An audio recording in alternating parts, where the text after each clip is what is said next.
అందరికీ నమస్కారం. నా పేరు డాక్టర్ ఏఎస్ రామకృష్ణ. 2015-2021 మధ్య కృష్ణా గుంటూరు జిల్లాల టీచర్స్ ఎమ్మెల్సీగా పనిచేశాను.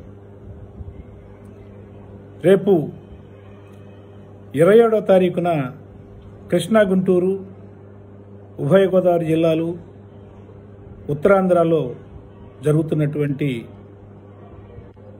ఎమ్మెల్సీల ఎన్నికల సందర్భంగా మీతో కొన్ని విషయాలు నేను మాట్లాడదలుచుకున్నాను. మీ అందరికీ తెలుసు, గత 2014-2019 మధ్య చంద్రబాబు నాయుడు గారు ముఖ్యమంత్రిగా ఉండగా ఒక ప్రత్యక్ష సాక్షిగా, ఒక ఎమ్మెల్సీగా వివిధ వర్గాల ప్రజలకు, ముఖ్యంగా ఉద్యోగ ఉపాధ్యాయుల లోకానికి జరిగినటువంటి మేళ్లు గురించి మీతో కాసేపు మాట్లాడాలనుకుని తెలిసి ఈ వీడియో చేస్తాను.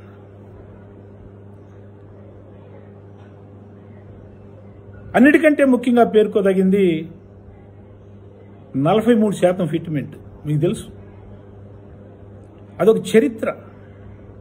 ఉమ్మడి ఆంధ్రప్రదేశ్లో కానీ, విభజిత ఆంధ్రప్రదేశ్లో కానీ, లేదా ఇతర రాష్ట్రాల్లో ఏ రాష్ట్ర ప్రభుత్వం అయినా కానీ 43% ఫిట్మెంట్ ఉద్యోగులకు ఇచ్చినటువంటి చరిత్ర మనకు చాలా అరుదుగా కనిపిస్తుంది. అంతటి ఉదాత్తవాది చంద్రబాబు నాయుడు గారు. అలాగే 2014-19 మధ్య చరిత్రలో చెప్పుకోదగినటువంటి ఒక మైల్ స్టోన్. 48 సంవత్సరాల్లో బహుశా చరిత్రలో ఎప్పుడు కూడా అది జరిగి ఉండదు. హై స్కూళ్లలో ఎస్జిటి పోస్టులు ఉండటానికి వీల్లేదు, ఎస్సీఎల్ మాత్రమే ఉండాలి అనేటటువంటి ఉద్దేశంతో 12,500 పండిట్ పిఈటి పోస్టులని అప్గ్రేడ్ చేయడం జరిగింది. ఇది గొప్ప చరిత్ర. అలాగే unified services rules, Chandrababu Naidu గారు లెటరు ఇస్తే మేము ఢిల్లీ వెళ్లి వెంకయ్యనాయుడు గారి యొక్క ప్రోత్సాహంతో, ఆయన ఇనిషియేటివ్ తోటి రాష్ట్రపతి ఉత్తర్వులు కూడా తీసుకొచ్చాం. దురదృష్టవశాత్తు కొంతమంది కోర్టుకు వెళ్ళటం వల్ల యూనిఫైడ్ సర్వీసెస్ రూల్స్ అమలు కాల. 1998లో నేను గుర్తు చేస్తున్నా మీకు ఈ సందర్భంగా, యూనిఫైడ్ సర్వీసెస్ రూల్స్ అది రాష్ట్రపతి ఉత్తర్వులు రాని సందర్భంలో కూడా అమలు చేసినటువంటి చరిత్ర చంద్రబాబు నాయుడు గారికి ఉంది. చాలా మంది టీచర్లు లెక్చరర్లు అయ్యారు జూనియర్ కళాశాలలో. చాలా మంది ప్రమోషన్ పొంది డిగ్రీ కళాశాలలో లెక్చరర్లు అయ్యారు, డివైఈఓలు అయ్యారు, ఎంఈఓలు అయ్యారు. అలాగే 2019 వరకు ఆయన అధికారంలో ఉన్నప్పుడు చాలామంది స్కూల్ అసిస్టెంట్లు హెడ్ మాస్టర్లు అయ్యారు, హెడ్ మాస్టర్లు ఎంఈఓలు అయ్యారు, ఎంఈఓలు డివైఈఓలు అయ్యారు. 398 వాళ్ళ సమస్య చాలా కాలం పెండింగ్లో ఉంటే దాన్ని కూడా పరిష్కరించడం జరిగింది. హామీ పత్రాల వాళ్ళ సమస్య పరిష్కరించాం. ప్రమోషన్లకి, బదిలీలకి పెర్ఫార్మెన్స్ పాయింట్లు ఆ రోజున అధికారులు ఎన్నో పెడితే ఉద్యోగ సంఘాలతో మాట్లాడి ఆ పెర్ఫార్మెన్స్ పాయింట్లని ఎంత మినిమంకు తగ్గించాలో అంత మినిమంకి తగ్గించడం అనేటటువంటిది జరిగింది. అంతేకాదు, చరిత్రలో ఎప్పుడు కూడా ఎయిడెడ్ స్కూల్లో కానీ ఎయిడెడ్ డిగ్రీ కళాశాలలో కానీ పనిచేసేటటువంటి అధ్యాపక ఉపాధ్యాయ సిబ్బంది 1వ తారీఖు జీతం ఎప్పుడు తీసుకోలేదంట. 4 నెలలకో 5 నెలలకో తీసుకునేవాళ్ళట. కానీ చంద్రబాబు నాయుడు గారి చొరవతోటి 48 సంవత్సరాల్లో మొట్టమొదటిసారిగా గవర్నమెంట్ ఉద్యోగులకు వల్లే వాళ్ళు కూడా 1వ తారీఖు జీతం తీసుకోవాలి అనేటటువంటి ఉత్తర్వుని చంద్రబాబు నాయుడు గారు ఇవ్వటం జరిగింది. అలాగే వాళ్ళకు కూడా ప్రమోషన్లు వచ్చినాయి, వాళ్ళకు కూడా బదిలీలు చేశాం. అలాగే మనం ఇంకొక విషయాన్ని మనం గుర్తుపెట్టుకోవాలి.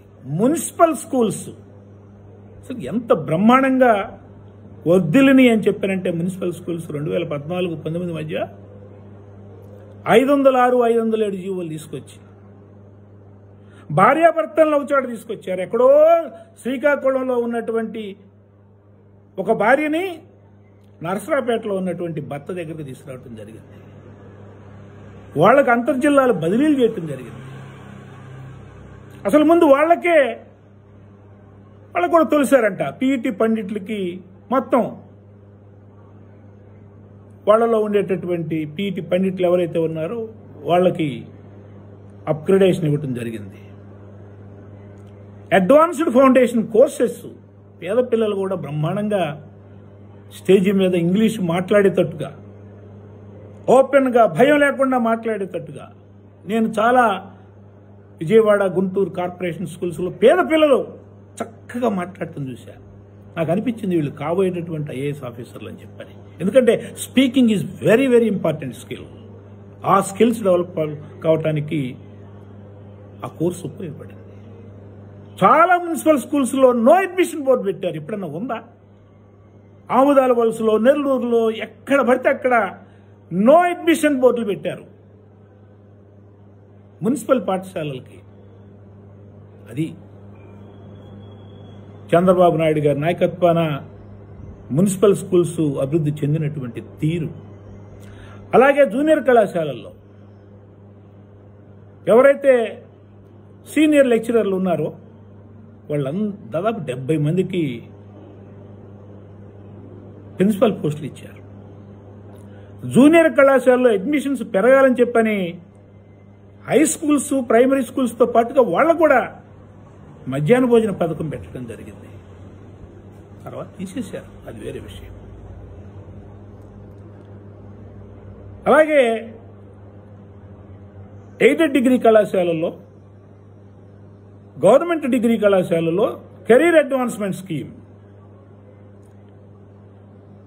అమలుపరచడం జరిగింది. దానివల్ల చాలా మందికి, కొంతమందికి 15 లక్షలు, కొంతమందికి 18 లక్షలు, కొంతమందికి 20 లక్షలు, కొంతమందికి 30 లక్షలు కూడా వచ్చినాయంటే ఇది అతిశయోక్తి కాదండి, ఇది కనుక్కోవచ్చు. అలాగే ఎర్న్ లీవ్స్ ఎన్కాష్మెంట్, దాని ద్వారా కూడా చాలా మంది లబ్ధి పొందారు. అలాగే యూజీసీ పే స్కేల్స్, 11వ యూజీసీ పే స్కేల్స్ నేనే రాత్రిపూట 9 గంటల వరకు సెక్రటేరియట్లో ఉండి ఆ జీవోని తీసుకురావడం జరిగింది. దానివల్ల 250 కోట్ల రూపాయలు సెంట్రల్ గవర్నమెంట్ నుంచి, 250 కోట్ల రూపాయలు స్టేట్ గవర్నమెంట్ నుంచి విడుదల చేశారు. దానివల్ల ఒక్కొక్క లెక్చరర్లకి 40,000 రూపాయలు పెరిగినాయి. ఇది వాస్తవం. అంతేకాకుండా 1998లో నేను చెప్పాను ఇందాక, స్కూల్ అసిస్టెంట్లు జూనియర్ కళాశాలలో లెక్చరర్ అయ్యారు. జూనియర్ కళాశాలలో ఉన్నటువంటి సీనియర్ జిల్లా పరిషత్ వాళ్ళు డిగ్రీ కళాశాలలో, గవర్నమెంట్ డిగ్రీ కళాశాలలో లెక్చరర్లు అయ్యారు. దురదృష్టం ఏంటంటే నేను ఎమ్మెల్సీ అయినప్పుడు డైరెక్ట్గా రిక్రూట్ అయినటువంటి వాళ్ళకి ఎక్కువ జీతం, ఏపీపీఎస్సీ ద్వారా వచ్చినటువంటి వాళ్ళకి. ఈ విధంగా స్కూల్ అసిస్టెంట్ నుంచి ప్రమోషన్ ద్వారా డిగ్రీ కళాశాలకు లెక్చరర్లుగా వచ్చినటువంటి వాళ్ళకి తక్కువ జీతం వచ్చేది. వాళ్ళ స్కూల్ అసిస్టెంట్ల సర్వీసు కానీ, జూనియర్ కళాశాలలో పనిచేసిన సర్వీసు కానీ కన్సిడర్ చేయకపోవటం వల్ల డిగ్రీ కళాశాలలో ఎప్పుడైతే వాళ్ళు చేరారో అప్పటి నుంచే వాళ్ళ సర్వీసు పరిగణించడం వల్ల వాళ్ళకి తక్కువ జీతం ఉండేది. అంటే సీనియర్లు అయినా కూడా తక్కువ జీతం ఉండేది. సో ఈ వ్యత్యాసాన్ని మనం కూర్చాలి. వాళ్ళతో సమానంగా అటు ప్రమోషన్లోనూ, ఈ జీతంలోనూ వాళ్ళని పరిగణించాలి, లేదా న్యాయం అని చెప్తే చంద్రబాబు నాయుడు గారు ఆదర్శనహ ఫార్ములా అని చెప్పినప్పుడు ఉండేది. ఆ వ్యత్యాసాన్ని కూడా తగ్గించడం జరిగింది. అలాగే గురుకులాల్లో అప్పుడు 4 గురుకులాలు ఉన్నాయి, మీకు తెలుసు. Tribal welfare, social welfare, BC welfare, AP residential schools. అక్కడ పిఆర్సీ అమలు కాల. అలాగే వాళ్ళకి 60 సంవత్సరాలు రిటైర్మెంట్ వయసు పెంచాల. వాళ్ళకు కూడా న్యాయం, వాళ్ళు కూడా టీచర్లే, వాళ్ళకి 60 సంవత్సరాలు రిటైర్మెంట్ వయసు పెంచాలి, వాళ్ళకు కూడా పిఆర్సీ ఇవ్వాలి అని చెప్పారంటే, అదేవిధంగా వాళ్ళకి ఆ 2 కూడా అమలుపరచడం అనేటటువంటిది జరిగింది. అలా కేజీబీవీల్లో పెర్ఫార్మెన్స్ పాయింట్లు అని చెప్పని పెట్టారు. ఒక టెస్ట్ పెట్టారు. నేను అన్నాను, టెస్ట్ పెట్టడానికి వీల్లేదు. వీళ్ళు 10 సంవత్సరాల నుంచి పనిచేస్తుంటే లెక్చరర్లుగా, స్పెషల్ ఆఫీసర్లుగా, ఇప్పుడేంటి వాళ్ళకి టెస్టులు? ఇది అన్యాయం కదా. ఇప్పుడు టెస్టులు పెడతారా అని చెప్పని నేను ప్రభుత్వంతో మాట్లాడి ఆ టెస్టులు తీసేయటం జరిగింది. చంద్రబాబు నాయుడు గారు ఇది న్యాయమైందని చెప్పని వాళ్ళు ఇప్పటికీ కొనసాగిస్తూ ఉన్నారు. అలాగే మోడల్ స్కూల్స్, అది central government project. Model schools వాళ్ళకి మేము ఇక జీతాలు ఇవ్వం అని చెప్పని వాళ్ళు, సెంట్రల్ గవర్నమెంట్ వాళ్ళు మోడల్ స్కూల్స్కి ఇవ్వాల్సినటువంటి ఫైనాన్షియల్ అసిస్టెన్స్ ఆఫ్ చేస్తే చంద్రబాబు నాయుడు గారు నువ్వు ఢిల్లీ వెళ్ళి అక్కడ ఉన్నటువంటి హ్యూమన్ రిసోర్స్ డెవలప్మెంట్ మినిస్టర్తో మాట్లాడి వాళ్ళు ఇవ్వాల్సినటువంటి 600 కోట్ల రూపాయలు విడుదల చేపించుకురా అని చెప్పినట్టే నేను వెళ్తే, ఇక నుంచి సెంట్రల్ గవర్నమెంట్ ఏ రాష్ట్రానికి మోడల్ స్కూల్స్కి అసిస్టెన్స్, ఫైనాన్షియల్ అసిస్టెన్స్ ఇవ్వదు, మీ మోడల్ స్కూల్ టీచర్లకు మీరే జీతం ఇచ్చుకోండి అని చెప్పినంటే తిరిగి వచ్చి చంద్రబాబు నాయుడు గారికి చెబితే దాదాపు 600 కోట్ల రూపాయలు జీతం విడుదల చేస్తే 4 నెలల బకాయిల్ని వాళ్ళకి జీతాలుగా ఇవ్వటం జరిగింది. ఇవాళ 01/010 ద్వారా వాళ్ళ జీతాలు తీసుకోవడం జరుగుతూ ఉంది. ఈ విధంగా నేను ఎందని చెప్పను, 58 జీవోలు ఉపాధ్యాయుల కోసం, ఉద్యోగుల కోసం చంద్రబాబు నాయుడు గారి హయాంలో 14-19 మధ్య. ఇంకా ఇంకోటి చెప్పాలి మీకు, ముఖ్యమైనది సిపిఎస్ వాళ్ళకి దేశంలో ఎక్కడా కూడా అప్పుడు 1,82,000 మంది ఉన్నారు. ఎక్కడ అమలు కాల 2 జీవోలు అమలు చేశారు. ఒకటి family pension scheme, 2 gratuity scheme. 1/9/2024 నుంచి అమల్లోకి వచ్చినటువంటి సిపిఎస్ 2016 వరకు వాళ్ళు ఏం ఉద్యమాలు చేయాలి. 2016లో ఒక సిపిఎస్ ఉద్యోగి చనిపోతే 2,300 వచ్చేది పెన్షన్ స్పౌస్కి, 1,600 వచ్చేది కొంతమందికి సీనియారిటీని బట్టి. ఇది అన్యాయం. వీళ్ళకి ఏదో ఒకటి మనం చెయ్యాలి అని చెప్పానంటే ఏ రాష్ట్రంలో లేనటువంటి 2 జీవోలు తీసుకొచ్చారు వాళ్ళ కోసం. ఒకటి family pension scheme, 2 gratuity scheme. అడగండి సిపిఎస్ ఉద్యోగస్తులకు చెప్తారు. ఇవాళ ఒకవేళ సిపిఎస్ ఉద్యోగి చనిపోతే వాళ్ళ స్పౌస్కి 43,000 నుంచి 45,000 రూపాయలు పెన్షన్ రావటం జరుగుతూ ఉంది. ఇది నిజం. అందుకని సిపిఎస్ ఉద్యోగస్తులకి ఏమైనా మేలు జరిగిందని చెప్పానంటే అది చంద్రబాబు నాయుడు వల్ల. రాబోయే రోజుల్లో నేను మాటిస్తున్నా సిపిఎస్ వాళ్ళకి, మీకు మళ్ళీ ఏదన్నా ఆల్టర్నేటివ్ ఆలోచించి మామూలుగా 1/9/2024 ముందు రిక్రూట్ అయ్యి మామూలుగా ఓల్డ్ పెన్షన్ స్కీమ్ అమలవుతుందో వాళ్ళకి కాస్త దగ్గరగా మీకు కూడా రిటైర్ అయిన తర్వాత పెన్షన్ వచ్చేలా ఏమిటి మార్గాలు ఉన్నాయని ఆలోచించేటటువంటి మనస్తత్వం ఉన్నటువంటి వ్యక్తి చంద్రబాబు నాయుడు గారు, పవన్ కళ్యాణ్ గారు. ఖచ్చితంగా వాళ్ళు, అట్లాగే బీజేపీ పురంధేశ్వరి గారు, లేకపోతే మోడీ గారు. కాంట్రాక్ట్ లెక్చరర్లు నిజంగా నా జీవితంలో అదొక చాలా సంతృప్తినిచ్చేటటువంటి అంశం. నేను వచ్చినప్పుడు ఎమ్మెల్సీగా 2015లో వాళ్ళకి 8,000 రూపాయలు చంద్రబాబు నాయుడు గారికి చెప్పాం, ఇది అన్యాయం అండి, వాళ్ళకి చాలా తక్కువ జీతం వస్తుందంటే 37,100 వాళ్ళకి జీతం పెంచారు. 10 రోజులకు 12 నెలల జీతం తెచ్చుకుంటున్నారు వాళ్ళు. 180 రోజులు లేడీ లెక్చరర్లకి ప్రసూతి సెలవు ఇప్పించాం. ఇవాళ 10 నెలలే జీతం వస్తుందంట వాళ్ళకి. 12 నెలల జీతం వస్తుంది రాట్లా. ఎందుకు చెప్తున్నాను ఇవన్నీ? 1,70,000 టీచర్ పోస్టులు రిక్రూట్ చేసింది ఎవరు? డిఎస్సీలు వేసినటువంటి చరిత్ర ఎవరిది? ఎన్టీ రామారావు గారిది, చంద్రబాబు నాయుడు గారిది. ఇది చరిత్ర. మెగా డిఎస్సీ వేస్తా అన్నారు జగన్మోహన్ రెడ్డి గారు.